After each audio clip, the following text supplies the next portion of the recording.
사람들을 보면은요, 느헤미야 같은 경우에는 느헤미야는 바벨론의 포로로 끌려간 유대인 4세나 5세쯤 되는 그런 사람입니다.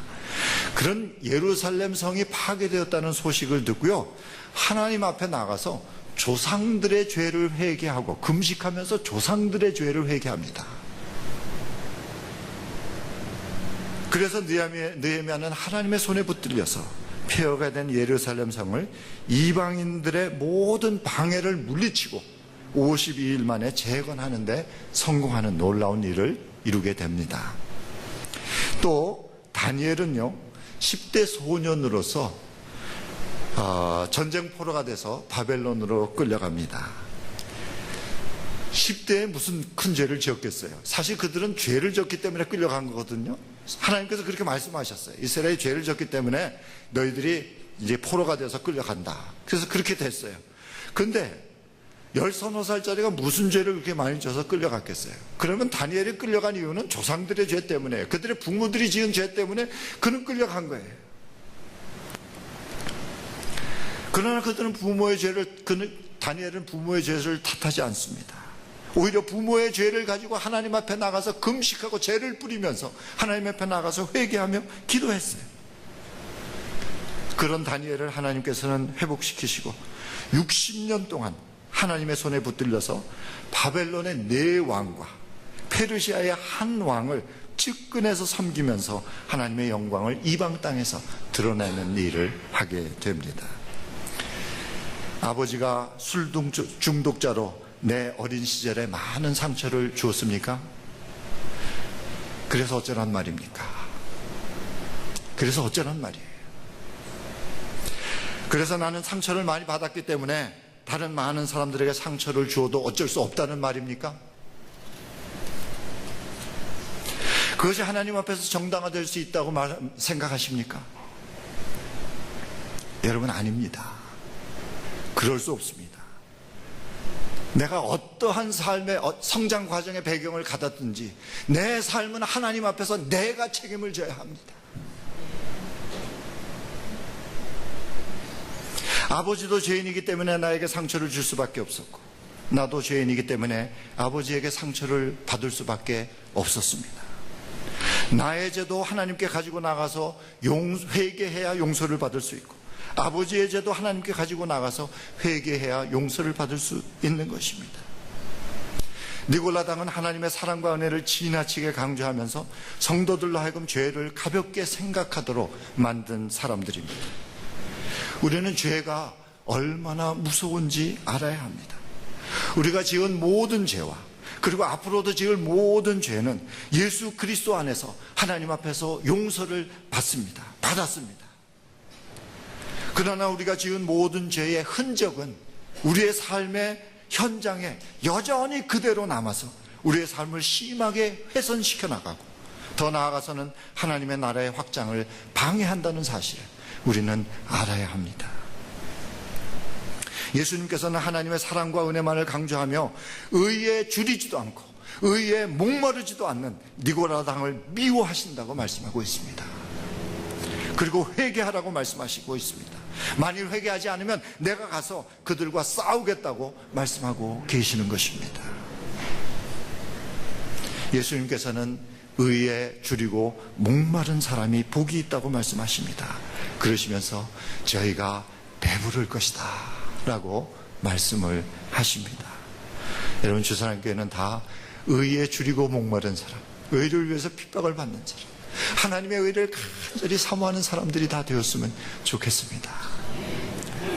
어떤 성도가 교회를 세웁니까? 첫째, 의를 분별하는 성도가 교회를 세웁니다. 둘째, 의를 간절히 사모하는 성도가 교회를 세웁니다.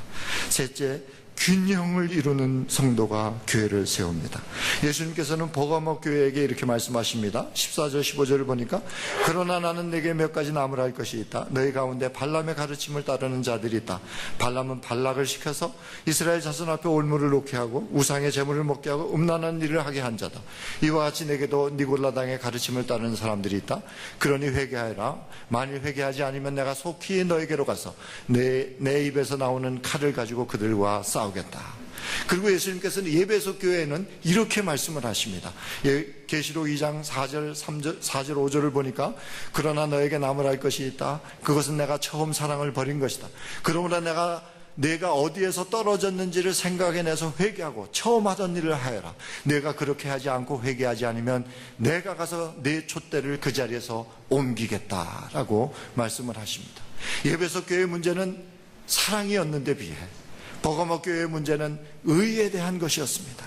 예배소 교회는 의에 너무 치우치다 보니까 사랑을 잃어버렸고, 버가모 교회는 사랑에 너무 치우치다 보니까 의로운 삶을 망각하게 되었던 것입니다.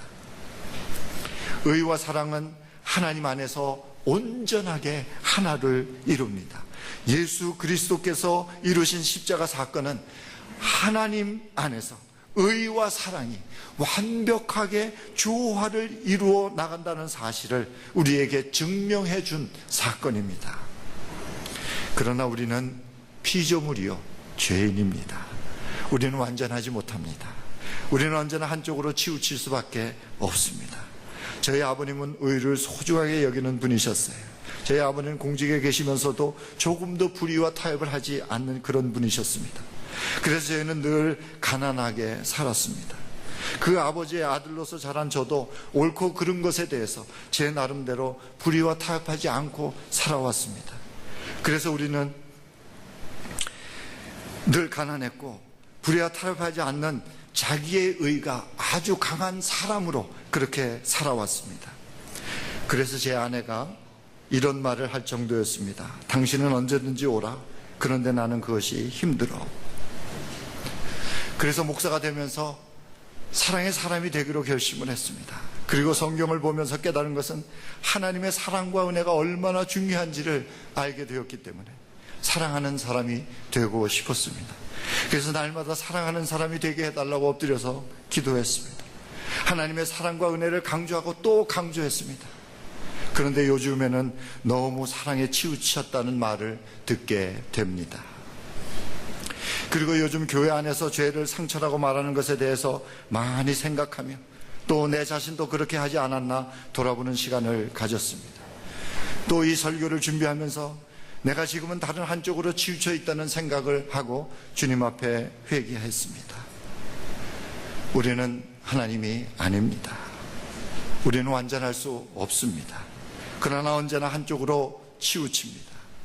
그렇기 때문에 우리는 늘 한쪽으로 치우친 것을 회개하면서 의와 사랑이 온전한 균형을 이루기까지 예수 그리스도의 십자가 앞으로 나아가고 또 나아가야만 합니다. 어떤 성도가 교회를 세우는가? 첫째, 의를 분별하는 성도가 교회를 세웁니다. 둘째, 의를 사모하는 성도가 교회를 세웁니다.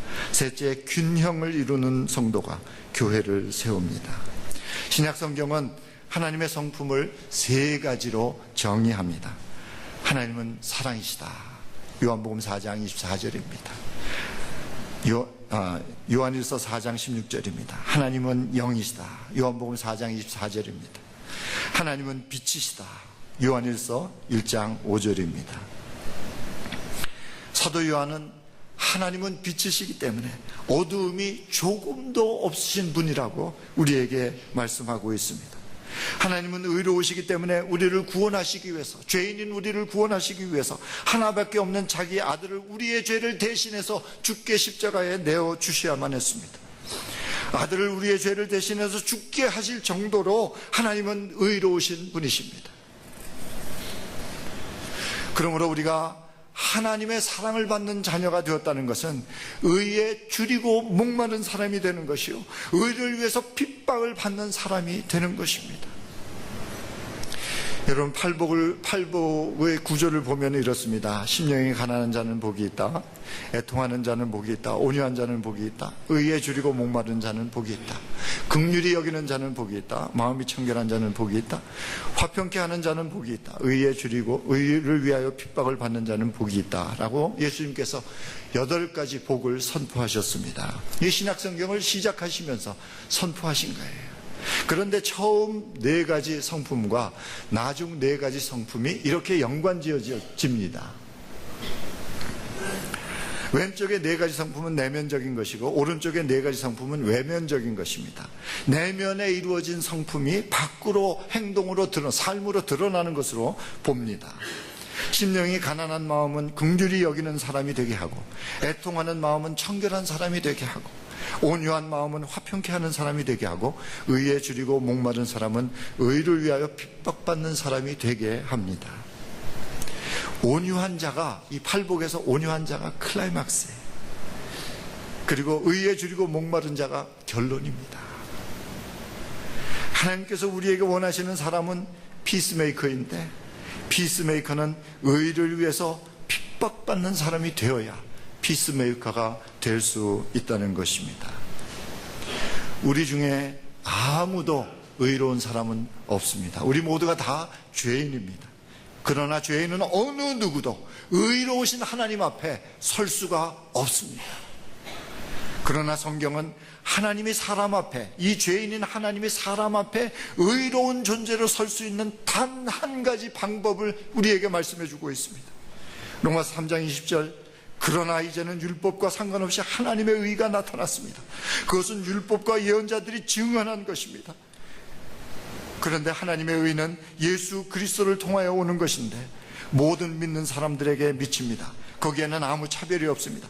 모든 사람이 죄를 범하였습니다. 그래서 사람은 하나님의 영광에 못 미치는 처지에 놓여 있습니다. 그러나 사람은 그리스도 예수 안에서 얻는 구원으로 말미암아 하나님의 은혜로 값없이 의롭다 함을 선고받습니다. 예수님께서 우리의 죄를 대신해서 십자가에 못 박혀 죽으셨기 때문에 누구든지 예수 그리스도를 믿는 사람은 예수 그리스도의 안에서 하나님의 은혜로 값없이 의롭다고 선고를 받는다고 말씀하는 것입니다. 여러분, 이것이 얼마나 놀라운 일인지 모릅니다. 이 중에 어느 분들은 너무 쉽다고 생각을 하십니까? 너무 쉬워서 과연 그럴까 하고 의심이 드는 분 계십니까? 너무 쉬워서 믿어지지가 않습니까? 그래도 할 수 없습니다. 이 길만이 죄인인 인간이 하나님 앞에 설 수 있는 유일한 길입니다. 이 길 외에는 다른 길이 없다고 하나님께서 우리에게 말씀하셨기 때문입니다. 예수를 믿는 믿음으로만 하나님 앞에서 의롭다함을 선고받는다면 예수 그리스도를 믿는다는 의미는 무엇입니까? 저는 예수 그리스도를 믿는다는 의미를 이렇게 한마디로 이야기하고 싶습니다. 예수 없으면 살 수 없는 사람 되는 것입니다. 예수 없으면 살 수 없는 사람 되는 거예요. 예수 잘 믿는다는 의미는 무엇입니까? 한순간도 예수 없이는 살 수 없는 사람이 되는 거예요. 막달라 마리아는 7 귀신이 들린 여인이었습니다. 그런데 어느 날 예수님께서 그녀에게 오셔서 그녀 안에 있는 모든 귀신들을 내어쫓아 주셨습니다. 그래서 그녀는 정상적인 여인으로 돌아왔습니다. 사람들이 더 이상 그녀를 멸시하며 멀리하지 않게 되었고, 아이들은 더 이상 돌을 던지면서 그녀를 놀려대지 않았습니다. 그는 조금이라도 자신이 받은 은혜를 보답하고 싶었습니다. 그래서 예수님을 따라다니면서 예수님과 예수님의 제자들에게 밥을 해주고 그들의 옷을 빨아주기도 하며 예수님의 일행을 섬겼습니다.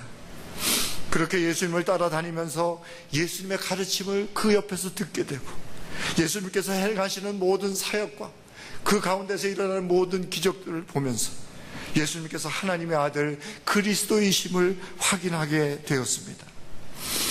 그리고 그녀에게 일어난 가장 큰 변화는 예수님을 사랑하게 된 것입니다. 막달라 마리아는 예수님을 깊이 사랑하게 됩니다. 그런데 어느 날 예수님께서 자기가 예루살렘으로 올라가셔서 십자가에 못 박혀 죽어야 한다고 말씀을 하십니다. 그래서 그녀는 가만히 생각해 봅니다. 예수님이 죽으면 나는 어떻게 되는가? 예수님이 죽으면 나는 어떻게 되지? 아무리 생각해 보아도 예수님이 없는 자기의 인생은 아무런 의미가 없다는 생각을 하게 됩니다. 그런데 어느 날 예수님의 그 말씀이 현실이 되고 맙니다.